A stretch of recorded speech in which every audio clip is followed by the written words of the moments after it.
আর এখন গাজরের হালুয়া না বানিয়ে এভাবে বানিয়ে নিন দারুণ মজাদার দুর্দান্ত স্বাদের গাজর দিয়ে এই মিষ্টির রেসিপি। এর জন্য প্রথমেই গাজরগুলোকে পাতলা পাতলা করে কেটে নিতে হবে আর মিক্সার জারে নিয়ে নিতে হবে। এখানে আমি দুটো মাঝারি সাইজের গাজর খোসা ছাড়িয়ে এরমভাবে কেটে নিয়েছি। আপনারা চাইলে গ্রেট করেও নিতে পারেন বা অন্য কোনো রকমভাবেও কেটে নিতে পারেন, তবে যেভাবেই কাটুন না কেন যাতে একটু পাতলা পাতলা করে হয় সেদিকে লক্ষ্য রাখতে হবে। আর গ্রেট করে নিলে তো কোনো কথাই নেই। এবার নিয়ে নিচ্ছি গুঁড়ো দুধ, যে কোনো গুঁড়ো দুধই আপনারা ব্যবহার করতে পারেন। গুঁড়ো দুধ 1 প্যাকেট নিয়ে নিলাম। এবার এর মধ্যে সামান্য একটু জল মিশিয়ে নিচ্ছি, তাতে করে মিশ্রণটা খুব সুন্দর স্মুথ হবে, দানা দানা থাকবে না। এবার এটা পেস্ট করে নেব। দেখুন পেস্ট কিন্তু তৈরি হয়ে গিয়েছে, একেবারে মোলাম একটা মিশ্রণ তৈরি করে নিয়েছি। এবার কড়াইতে ঘি গরম করে তাতে সামান্য একটু এলাচ গুঁড়ো দিয়ে দেবো, এতে করে খুব সুন্দর একটা ফ্লেভার আসবে। এলাচ গুঁড়োটা দিয়ে তারপর একটু নাড়াচাড়া করে নিয়ে এলাচের থেকে সুন্দর একটা গন্ধ ছাড়তে আরম্ভ করলে এই যে গাজরের পেস্ট গুঁড়ো দুধ দিয়ে যেটা বানিয়ে রেখেছি সেটা দিয়ে এবার বেশ খানিকক্ষণ ভাজা ভাজা করে নিতে হবে।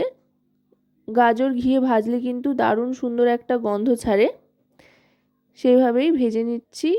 দেখুন দারুণ সুন্দর একটা গন্ধ ছাড়তে আরম্ভ যখন করবে, মানে গাজরের কাঁচা গন্ধটা যখন একেবারেই কেটে যাবে আর ঘিয়ে ভাজা খুব সুন্দর একটা গন্ধ আসতে আরম্ভ করবে এই গাজরটার থেকে, তখন কিন্তু গ্যাসের ফ্লেমটা লোতে করে দিয়ে দেব জল।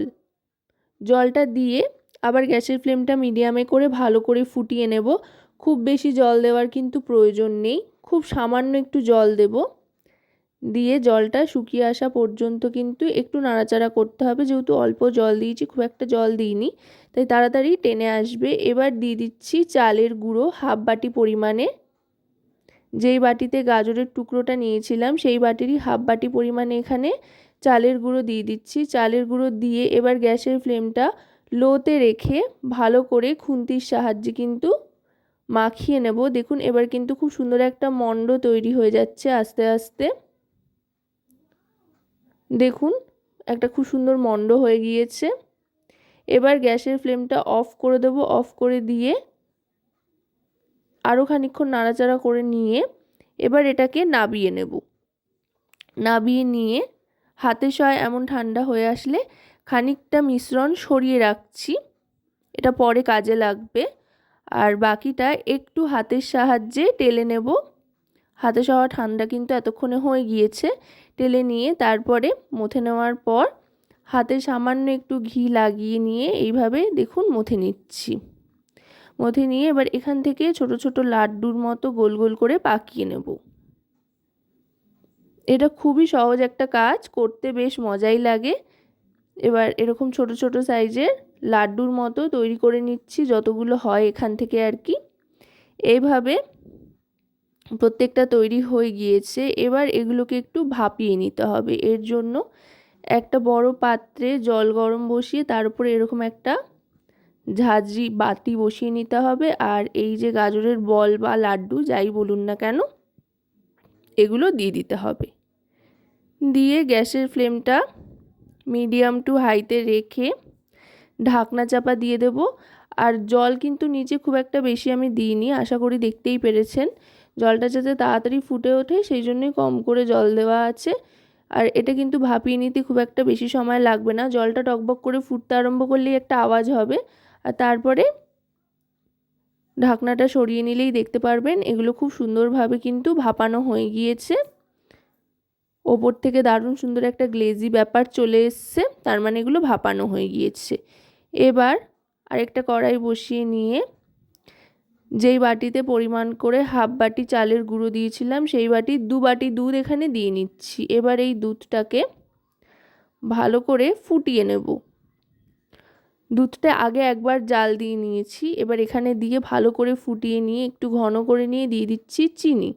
এখানে চিনিটা আপনারা আপনাদের স্বাদ অনুযায়ী দেবেন। আমি এখানে বড় চামচের 6 চামচ মতো চিনি দিয়ে দিয়েছি। চিনি দিলে একটু যেহেতু জল ছাড়বে তাই আরও খানিকক্ষণ এটাকে ফুটিয়ে নিতে হবে, একটু ঘন করে নেব। দেখুন দুধটা কিন্তু অনেকটাই ঘন হয়ে এসছে।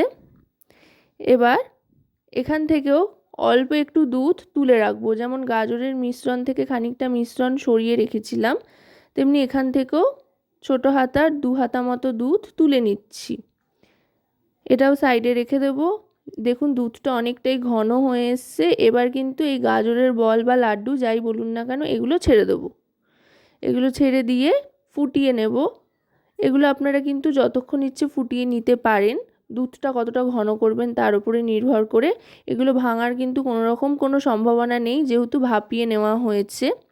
আর যেহেতু ভাপিয়ে নিয়েছি তাই এগুলো কিন্তু দুধে ফোটালে দেখবেন একটু বড় বড় হয়ে গিয়েছে, আরও ফুলে উঠেছে, দেখতে আরও সুন্দর লাগছে। এবার যেই দুধটা সরিয়ে রেখেছিলাম তার মধ্যে যে গাজরের পেস্টটা ছিল সেটা মিশিয়ে নিচ্ছি। এইটা যদি আপনারা অ্যাপ্লাই করেন তাহলে দেখবেন এই যে দুধটা সেটা খুব তাড়াতাড়ি একটা ক্ষীর টেক্সচার চলে আসছে, আর খুব সুন্দর একটা রঙও আসছে, খেতেও বেশ অন্যরকম লাগবে। ভালো করে মিশিয়ে নিচ্ছি যাতে কোনো রকমের লাম্পস না থাকে, সেদিকে লক্ষ্য রেখে যতটা সম্ভব ভালো করে মিশিয়ে নেওয়া যায় ততটাই মিশিয়ে নিতে হবে। দুধ আর এই গাজরের মিশ্রণটাকে মিশিয়ে নিয়ে এবার এই দুধের মধ্যে ছেড়ে দেবো। এমনিতেই দেখুন দুধে কিন্তু সুন্দর একটা রং চলে এসছে, হলদেটে ব্যাপার এসছে। এবার এটা দিয়ে ভালো করে মিশিয়ে নেব। এই ক্ষেত্রে দুধটা কিন্তু একটু ক্ষীর হয়, আবার একদম যে শুকিয়ে যায় তাও নয়, মাঝারি মানের হয়। তো আশা করব রেসিপিটি আপনাদের ভালো লাগবে। ভালো লাগলে অবশ্যই রান্নাবাটি চ্যানেলটিকে সাবস্ক্রাইব করে লাইক শেয়ার কমেন্টের মাধ্যমে আমাদের পাশে থাকবেন, আর পাশে থাকা বেল আইকনটি অন করে নেবেন সবার আগে সমস্ত রকম নতুন রান্নার নোটিফিকেশান পাওয়ার জন্য। কারণ আপনাদের নিয়ে আপনাদের জন্যই কিন্তু আমাদের চ্যানেল রান্নাবাটি। যেটা বলেছিলাম দেখুন গাজরের লাড্ডু বা বলগুলো কিন্তু বেশ ফুলে উঠেছে, আগের থেকে একটু বড় হয়ে গিয়েছে। আরও আরেকবার ভালো করে ফুটিয়ে নিয়ে ওপর থেকে একটু এলাচ গুঁড়ো ছড়িয়ে দিচ্ছি, তারপরে সার্ভ করে দিচ্ছি মুখ মিষ্টির জন্য।